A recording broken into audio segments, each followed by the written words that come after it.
Welcome to Feel Safe in Your Body. I'm Victor Goenka. My guest today is Farrah Weir. She's a life coach and a single mom to a 14-year-old and a very busy 3-year-old. By her own admission, if anyone's nervous system should be shot, it's hers. It isn't, and today we get into why. Walking meditations, rewiring old patterns, learning to stay anchored in the present instead of living in the past or the future. She's done that work while raising 2 kids alone. Let's go. Welcome, and I'm glad to have you on, Farrah. What a beautiful introduction. Thank you, Victor. I'm so happy to be here. You wrote that if anyone's nervous system should be shot, I would just want to start straight with that. It should be yours. Single mom, teenager, 3 years. Before any of the work, what did your nervous system actually feel like on the day-to-day basis? I'm very well aware of the fact that I'm not the only woman that's a single mom to kids. When I say my nervous system should be shot, it's due to the circumstances of having 2 kids and actually even bringing my second child, who's my 3-year-old, into the equation. So in 2020, I have a big backstory. I got divorced from the father of my 14-year-old child in 2018 because I'd had an emotional affair with a man who lived overseas, who was the love of my life. And we entered into a long distance relationship. We opened a business together, and then obviously COVID hit. We lost our business, and I'm a single mom, and I had gone through a really, really hard time because to admit you've had an emotional affair and to admit, to the people you love the most, this is my truth and this is the path I need to walk is that is like the starting point of a very hard journey.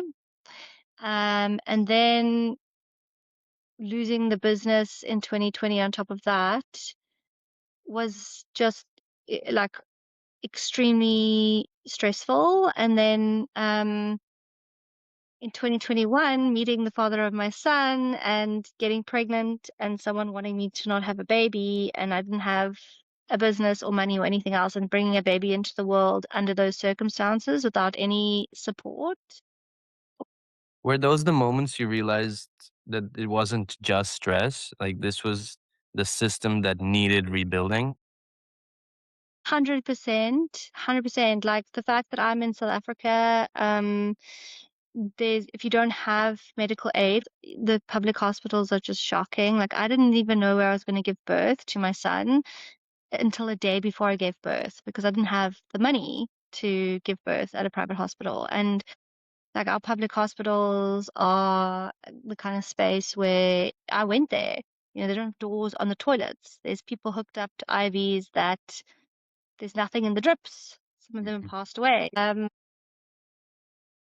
It's been so much that when I say that if their nervous system should be shot, it should be me. And it's not. So we can get into that. Yeah, you talk about being pulled into the past or the future instead of the now.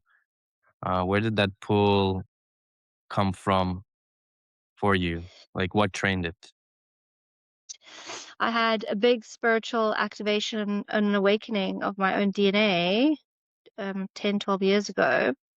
And what ended up happening was I was able to feel into and experience energies 12,000 miles away, and I didn't know what was going on. I thought I was going a little bit mad. Um, and part of that experience led me into doing something called walking meditations, where I learned how to channel my higher self. And I learned how to connect to my higher consciousness, which is something that exists outside of us in higher dimensional realms, but also at the same time within us in our own crystalline structure. And it was through that experience of learning how to connect that I was able to be guided moment to moment to moment. And I started to channel information and then apply that. So everything I teach and everything I do with my clients is around all this, like what I've walked through myself, right? And one of the biggest things Spirit has always spoken to me about is, yes, on it, we have our conscious, subconscious, and then we have a cellular level. But when we understand that as long as we have awareness, and we must always be striving for awareness around trauma, but when we realize that the only thing that exists from a perspective is the now moment, and most humans are living in the past or in the future, which is pulling them out of this now moment, which is pulling them out of their nervous system, discombobulating them. That's when we become fragmented. So if we keep coming back into the now moment, and I had to do this a lot, Mhm. almost lost my daughter in 2021 because I lost my business, I couldn't pay my rent, and I had to keep coming back to like, can I feed her today? Can I drive her to school today? Like even like Basic Maslow pyramid needs of safety, food, roof, right? Those were driving those stressors, right? totally, and we're so taught through the systems that like you have to have savings and you have to build and you have to do this and you have to do that. And there's all these programs that we are sort of built into us from young.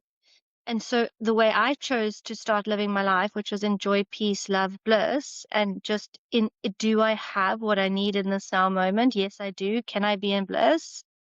Like, I started to create miracles in my life because we create our reality through our thoughts, emotions, actions, our coherence. So, yeah.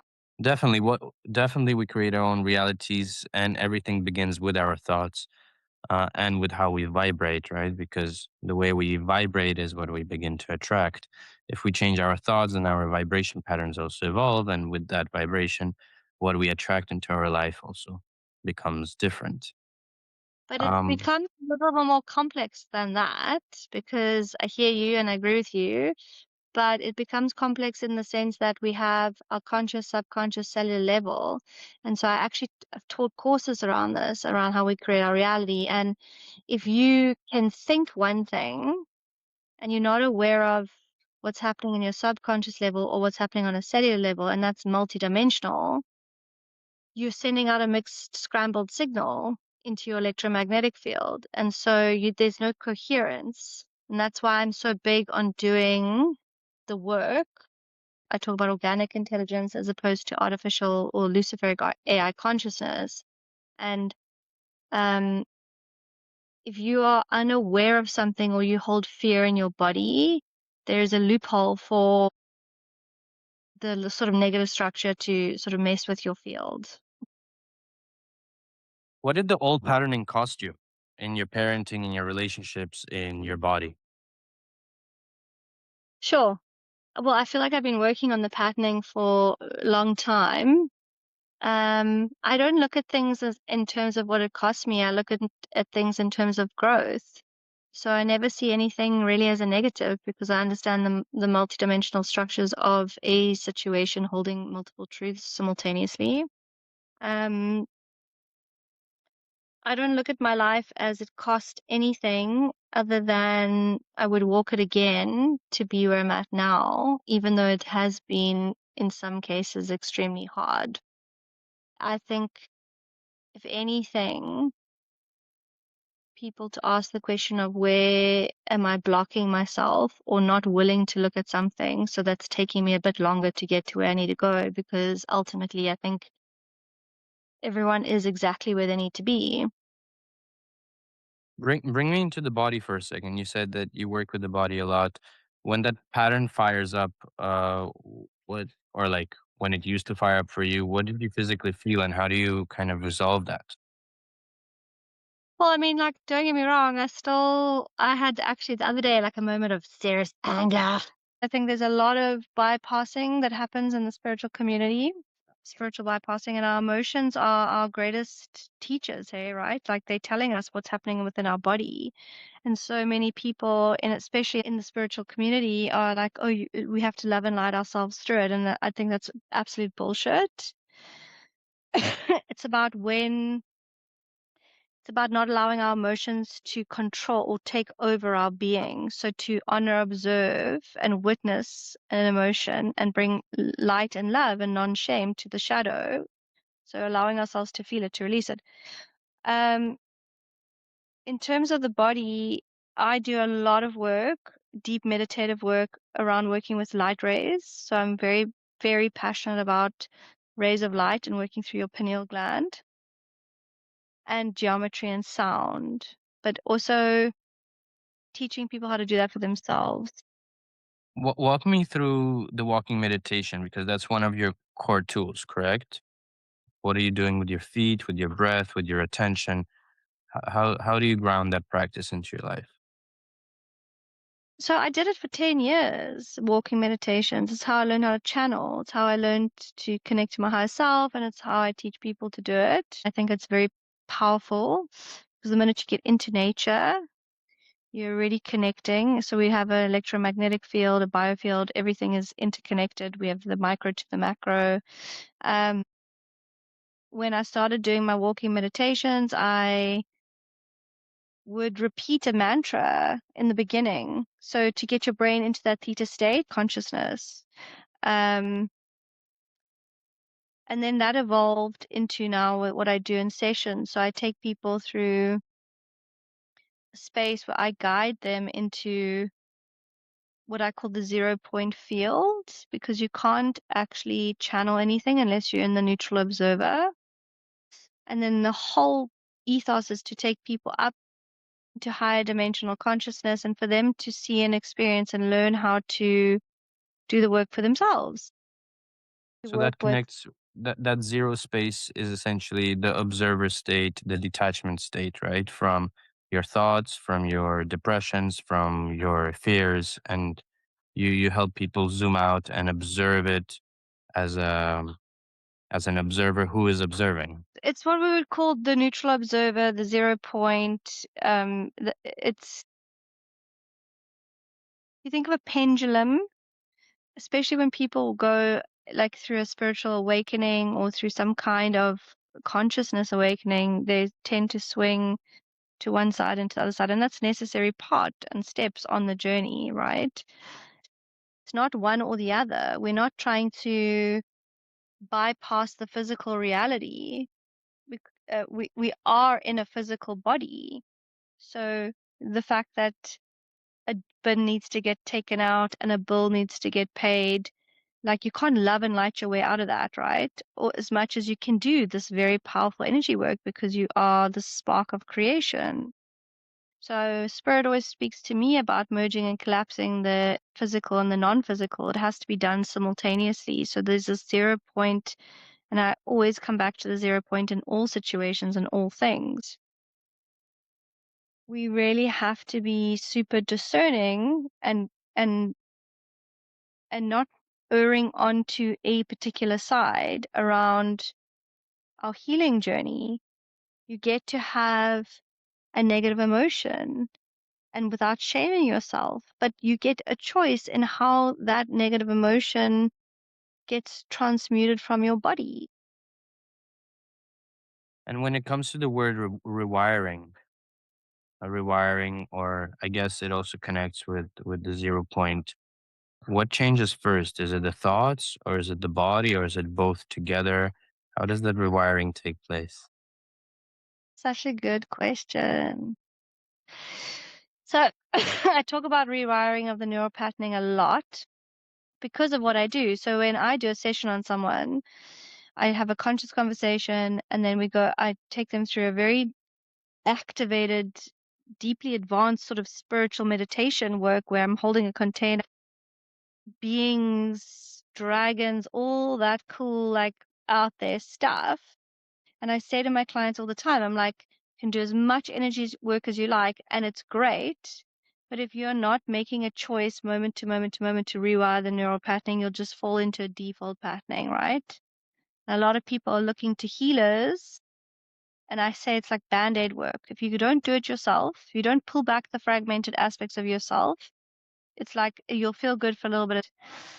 I think it's completely individual, but 100% would say that you have to make the effort in a moment to choose differently because you have a choice. And I'll give you an example. I remember like when my son was 1.5 and I'm a single mom, and I'm worried, like, I've got just all these stresses. I've got this hardcore little boy. He's like this, I call him my mini Donald Trump. He's like the most hardcore little soul ever, like most defiant little being you've ever met in your life.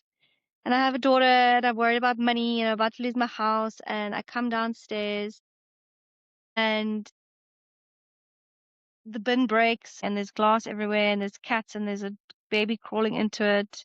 And I remember having a thought like, oh my God, I could just check myself into a mental institution and just like, or actually be run over by a bus and go to a hospital and just chill for like, I just can't. And as the thought came in, the thought went out. And I sat on the floor in the mess with all of the kids and everything. And I had a little giggle and I thought, shit, that was me 5 years ago. I would have sat on the floor because it was just compounded. I haven't had sleep. My son's waking up at 3 o'clock in the morning. I don't have support. There's just so much stress on me, like in the physical reality. And I had a little giggle because the thought came in and went out, and I picked up the stuff and I thought, wow, me 5 years ago would have phoned my sister. I would have cried. I would have said, I can't do this. I'm not capable. I would have sat in that energy for a whole day.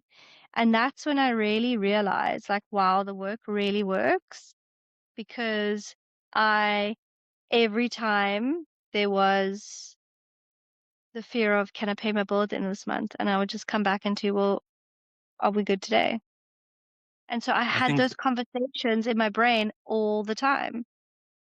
that's a very nice transition point to the signature question that I ask everybody. How do you know in your body that you're safe right now? Well, you're asking someone who does this work with someone every day. I look at your root chakra. Most people do not feel safe in their body. So every time we have a trauma from when we're born, and sometimes we're born with stuff to even through the birth process, a soul can fragment. Every time we have anything, especially before the age of 23, 24, when our prefrontal cortex is developed, that's why we so desperately need strong, safe parents to feel safe because we cannot create that safety until we are like fully anchored in our bodies. I see it as a soul fragmentation. So a part of the soul splits off and decides, I can't do this. And so when I look at people, one of the biggest things I do in my work is I can come into their root chakra, look at that light. Is it small, medium, big? Most people, it's small. And that is a deep core belief that you are not actually safe in your body, which means that you don't actually want to be here on earth. And so part of the stuff that I do is I say, okay, let's go back. Let's go back to the 5-year-old, the 6-year-old, the 10-year-old, the 15-year-old that fragmented in that trauma moment, and you reparent. So you go find that aspect of yourself, you reparent and tell them they're safe because no one can do it for you. No relationship, no amount of money, no sibling. Like, that's our job. You pull that version into yourself. Do you do you believe that there are people that don't even have the fragmented part of the soul in them? Like, is it possible that we have soulless people around us, or is the soul the engine of the computer of the machine? I've actually written information about it. I have a book that I haven't finished called Infinite Intelligence Through the Looking Glass. And I talk a lot about organic intelligence versus Luciferic AI consciousness. And you're now heading into a territory of like the whole matrix system and the hijack and what's really happening on our planet. I would not like to say I know everything. I have a very strong discernment. I've looked at this. People like to say there's NPCs. You know what those are. Um, and I know a lot about beings because obviously I work with different beings of light and I work with higher consciousness beings. And I call it information fields, actually. I think humans get super attached to the idea of galactic federations and just all kinds of stuff that we attach ourselves to. And there's a lot of hijack. There's a lot of hijack in the spiritual world and in the alternative world, and then there's a lot of good. So I would say to you that Very rare, very rare. I know what archon energy is, which is what I call Luciferic AI consciousness. Added to nucleus, it cannot create. Would we agree that attention and spirit, soul is the most valuable currency we have? Authenticity and discernment, for sure, the most valuable currency. We have levels of consciousness, and we have a big bifurcation heading into a trifurcation on our planet that's happening right now. And it's not from a higher perspective, good or bad, right or wrong. It's a splitting. When it comes to, come back to um, soulless people.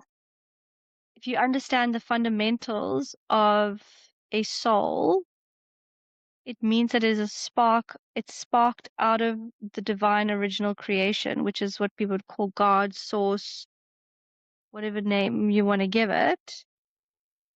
Um, they might be, think of a string, and there's little dots on a string, and they all represent singularity points.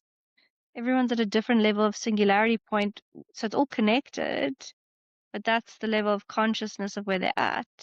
Some people are growing faster and quicker than others and wanting to, because that's part of their blueprint.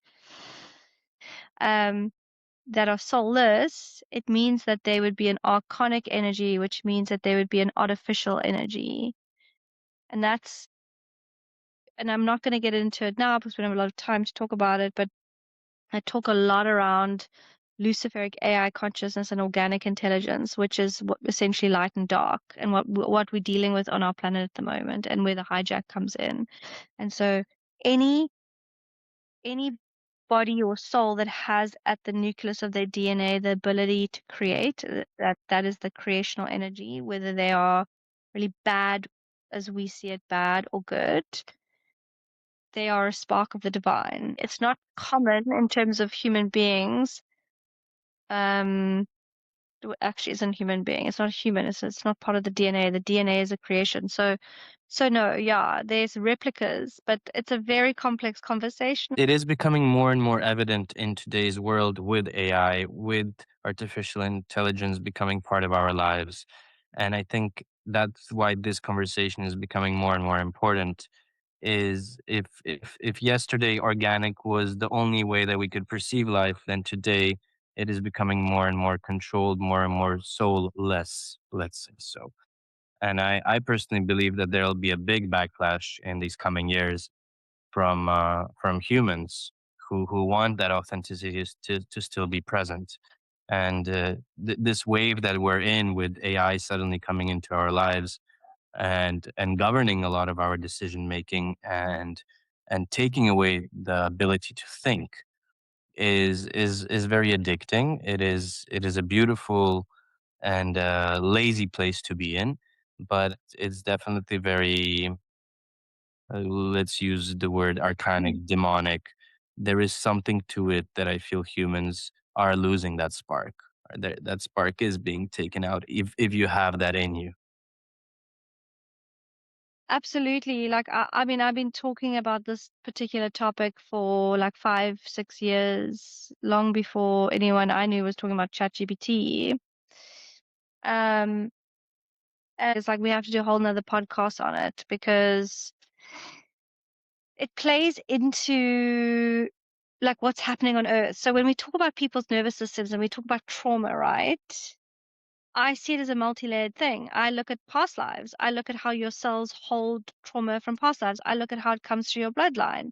I look at even your galactic history. I mean, I look at really out there stuff like the multidimensionality of your soul.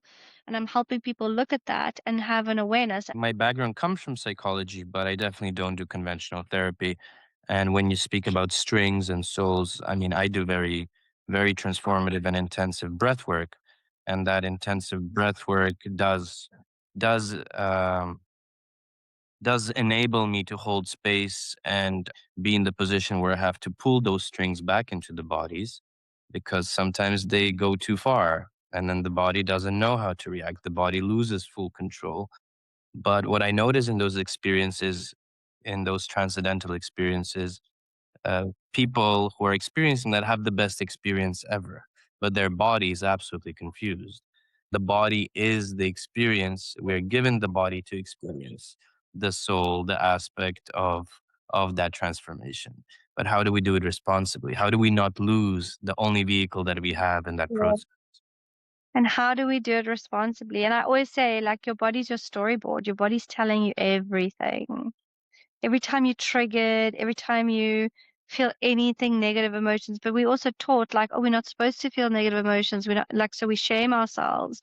But actually, if in any given minute or moment you have anything come up and you just stop and turn the lens inwards, like your body is telling you everything. I must say, I'm a big fan of breath work. It's very powerful. And I hear you like those you do you enter transcendental experiences through breath work, and that's what I do in a different way because you don't need to go take plant medicine to be able to access these higher consciousness aspects of self, right?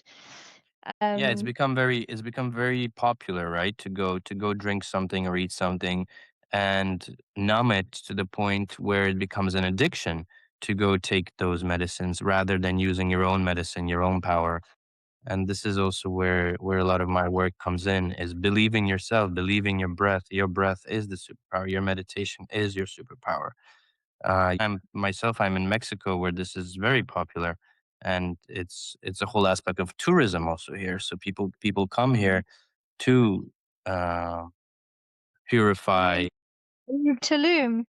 It's really interesting because when people work with me, so part of half of my session is a conscious conversation because I think so much shifts just in the conversation, and I can tap in while I'm having a conversation with someone, right? Pick up on stuff, but very gently hold a container for that. And then when I do get into the meditation energy work, the first thing I ask people to do when they close their eyes is to come into their breath and to become aware of their breath. And that is a life force energy. That is a self-generating energy. Human consciousness is moving towards a living life force plasma, self-generating energy, which is fifth dimensional consciousness. It's fifth dimensional energy, where we self-generate energy. And when I come into the heartbeat and the breath, and you co-regulate those two things, heartbeat and breath, you start to tap into the living life force plasma, which is a self-generating energy that literally pumps your body and your electromagnetic field. It's very interesting that you mentioned that because when I do like larger sessions, or even if it's two people, but it's more evident with like 100 people in a room or 50 people breathing. On about after 20 minutes of breath work, everybody's heartbeat, everybody's breath begins uh, to go in sync. So they all start at different places in their mind, but they all become oneness as they proceed with the practice. Right. Yes, 100%. And it's so cool because it's a syncing of life force energy. So everything is geometry, light, and sound. This is holographic. Everything is a flickering moment to moment to moment life force of light. But the way spirit shows it to me is complex geometries, light runs through them, sound runs through them. We pull them into crystallization within our holographic field. We build up coherence. That's how we create our timeline, moment to moment to moment. And so there's this whole co-creational thing that we're doing. Yes, I'm the creator, but anyone in anything of a field of consciousness I'm walking into, I'm merging a field and co-creating with moment to moment to moment. And it's amazing. Yeah, it absolutely is, and it's beautiful to witness that this is a possibility for us as humans to not just be individuals, but to act as a collective. And and when we start engaging in the collective, that's how I feel the bigger changes around us can actually happen. Yeah, and I have a membership of the most beautiful souls around the world. Small, beautiful, beautiful, beautiful. We get together, we sit on Zooms, we're super real. There's no bullshit. Um, there's no judgment. Like it's just a space to share and be. And where's the limit to the expansion of consciousness? But more and more, the focus is going to become healing Gaia, our planet, and putting that energy out into the collective. So less about us and what we need, and more about like sending out a pulse of healing into the world. Someone listening as a parent, exhausted, mind racing, 11 p.m. They have 10 minutes a day, no more. What's the one practice you'd hand them? Well, I'm a big believer in you need some physical support. So I do lots of alternative natural supplements because you need it for your nervous system. So I'm the first to say, even though I work in energy work, like GABA, GABA, absorbs adrenaline. Um, Visualization. So if you just stop and pause and visualize golden light coming through your nervous system, it is so powerful. Um, and you have a choice in any given moment where you go, fuck, I can't do this, to go, or I'm just so pissed off, or my child's driving me mad. You have a choice to stop and take a breath and lean into the gratitude and lean into like what it is that you do have. You have a choice in any given moment to stop the ego mind, which loves to spiral. And breath obviously works super well, but like being super committed to choosing the now moment, coming back into the reality of the now moment, and being grateful for the now moment. Beautiful. Thank you. This was a great conversation. And tell me just a little bit about where can people find you? If you want to share your socials or anything. It was so nice to chat. I really appreciate what you're doing, bringing awareness into the collective around the nervous system because it's so huge. Um, so thanks for your time. So if your mind is loud and your body never quite settles, that's the work we do. You can see the links below for Farah and for me. This was Feel Safe in Your Body. I'm Victor Goenka, and thanks for listening and thanks for being here.